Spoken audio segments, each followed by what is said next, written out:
पिछले 10 साल से धीरे धीरे करते करते और अब पिछले कुछ सालों में तेजी से दिल्ली की कानून व्यवस्था बद से बदतर होती जा रही है। और खास तौर से 2019 में जब से अमित शाह जी गृह मंत्री बने हैं तब से दिल्ली की व्यवस्था और ज्यादा खराब होती जा रही है। इनसे दिल्ली संभल नहीं रही है। आए दिन मर्डर हो रहे हैं, एक्सटॉर्शन की फिरौती की कॉल्स आ रही हैं लोगों को, ओपन गैंग वॉर, खुलेआम शूट आउट चल रहे हैं। जो फिल्मों में देखा करते थे वो आज दिल्ली का हाल हो गया है। किडनैपिंग्स हो रही हैं दिल्ली के अंदर।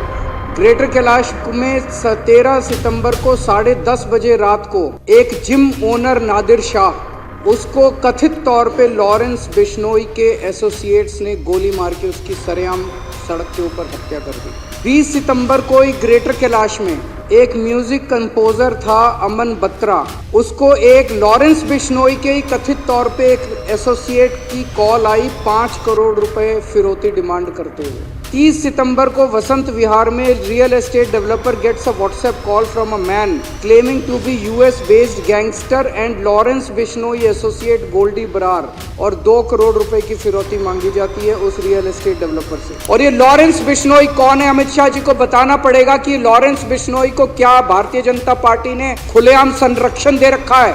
वो केवल भारत नहीं, पूरी दुनिया के अंदर वहां से पूरे अपना सारा काम चला रहा है साबरमती जेल से। कैसे चला रहा है वो?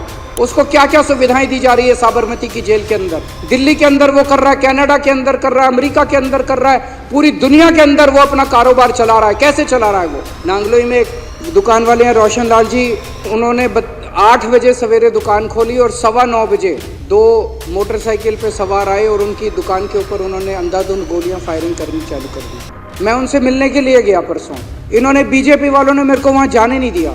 मैं अमित शाह जी से कहना चाहता हूं, केजरीवाल को मत रोको, क्राइम को रोको।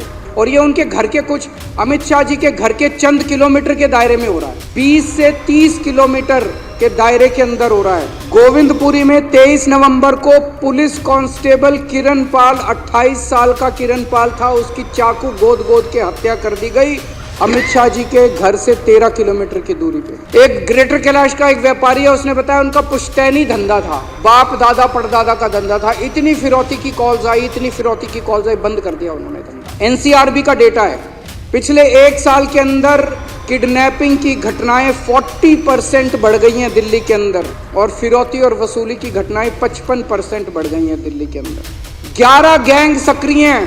व्यापारियों ने साउथ वेस्ट दिल्ली ले लो, द्वारका ले लो, ग्रेटर कैलाश ले लो, अलीपुर ले लो, नांगलोई ले लो, ऐसे लगता है जैसे इन्होंने अपने इलाके बांट रखे हैं। नवंबर के फर्स्ट वीक में 7 अलग अलग इंसिडेंट्स हुए हैं जिसमें करोड़ों रुपए की फिरौती मांगी गई है। पुलिस रिकॉर्ड के मुताबिक अभी तक इस साल में 160 फिरौती की कॉल आ चुकी है, जो कि लगभग हर दूसरे दिन एक कॉल आ रही है, हर दूसरे दिन एक फिरौती की कॉल आ रही है। और दिल्ली पुलिस के अपने रिकॉर्ड्स के हिसाब से पिछले साल से डबल हो गई है ये घटनाएं। मैं उनसे पूछना चाहता हूं, अमित शाह जी, आप किस चीज का इंतजार कर रहे हो? कितनी और मौत के बाद आप जागोगे? कितने और व्यापारी दिल्ली छोड़ के जाएंगे जिसके बाद आपकी नींद खुलेगी? अब दिल्ली की जनता सुरक्षा के लिए किसके पास जाए? या तो आप जाग जाओ या दिल्ली की जनता को फिर कुछ करना पड़ेगा आपको जगाने के लिए।